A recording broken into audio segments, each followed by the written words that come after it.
And this is the finished product. So as you can see here, the connections went all right. So it's aligned and everything looks fine. The LED, the wire is basically coming off on the side here in that opening that I made, and it's hot glued into the LED portion there. So very secure in place. And the cartridge is basically resting on top of this foam. It's actually a very thick foam that I added here, so it's very stable and yet a little bit soft. So it allows for, you know, some good feeling actually. Not that you need to have like a vibration protection or anything like that with the SCSI2SD, but anyways. So I basically left the SCSI ID selector in the board here, as you can see. So I'm not going to use it, but I just left it there. It's not going to be in the way or anything like it. And this is how it looks on the front. So you have basically the cartridge exactly the same way as it would be in a real Jaz drive, right? When the cartridge is inserted, that's how it looks. And yeah, it's looking great. And so what it's left for me to do now really is just close the enclosure. So let's put the lid on top, make sure that everything is aligned.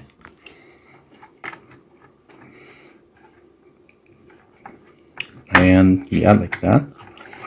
And just press it. Again, there is no screws or anything like that. It's just some plastic tabs on the way.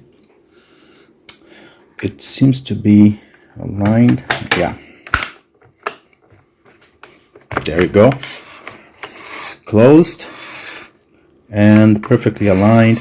And look how it looks from the inside. So you see that the capacitors actually, they do look great, in fact. So I'm going to remove the plastic protection on the, oh yeah, this one still had the original plastic protection. So now that we have something interesting to look in this little window, so why not just remove it? So look at that. Yeah, that turned out to be great, really. So yeah, I'm not even going to put a label here like I was thinking before. Like, I like it like that. It's a little bit rough, but you know, it's really okay. Like, it looks great. It reminds me of the trouble that I went through to do that. So let's try to put an SD card here and see. I didn't test this before, by the way. So this is another mistake that I've done. I was thinking in terms of the LED, what I mentioned before, and I see, it's perfect, just perfect. Yeah, very happy with the results here.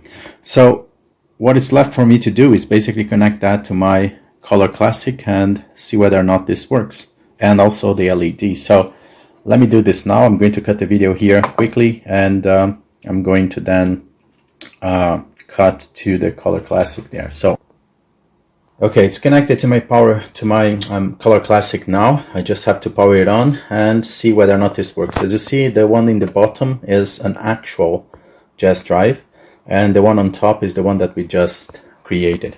So let me power it up, and let's see whether or not we have life coming off of it. You see that it flashes as soon as you power it on. There is no power LED connected to it. The one that you see below is actually connected to the bottom one, and there is nothing connected here to this one, only the SCSI cable. So it should work just like the other one that I have. If everything goes well, I think it should boot out of it, because this SD has, there you go, it has an operating system inside. So the system is booting up, as you can see. You can see the LED basically flashing, which shows activity, and see how fast it is. So this is the external drive, is not the internal. So this is actually coming from the SCSI2SD, the external one that is mounted on the Jaz enclosure. Funnily enough, I don't see my internal drive mounted on the desktop here, so it should be there, but I don't see it for some reason. So let me power it off, and or better yet, let's see if there is I think there is a SCSI tool here somewhere. SCSI probe, yes, that's what I wanted. I just want to see whether or not it finds the internal hard drive. It could be that the SCSI ID is conflicting. So yeah, the third one here, you see, SCSI ID number 3 is my internal one that for some reason is not mounting, I don't know why. And the 0 here is the SCSI2SD. You see both that version is the same, 4.2. I don't know if you guys can actually see that. So yeah, the problem here is this blurring that you see on the screen is basically the refresh rate that is not matching my camera here. But yeah, it sometimes gets better, sometimes gets a little bit worse. But essentially, both drives are actually showing. So let me try to manually mount my. So it doesn't actually accept the clicking here. So let me just click on mount here. It doesn't do anything.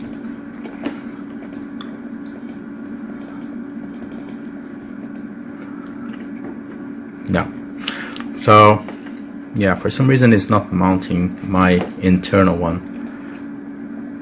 So hopefully my internal one is still there and healthy. So what I'm going to do basically is just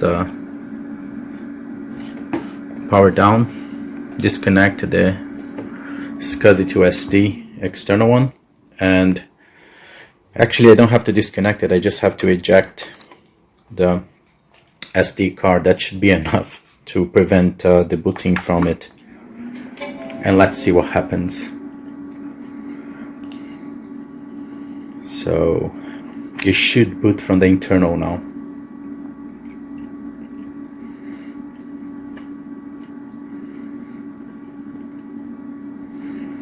So this one here is also running a SCSI2SD, but it's an internal one, of course, so it's mounted within.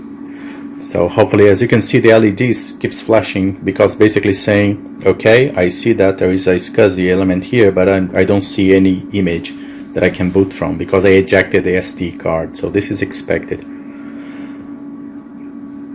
So it might take a while, and hopefully it will find the internal.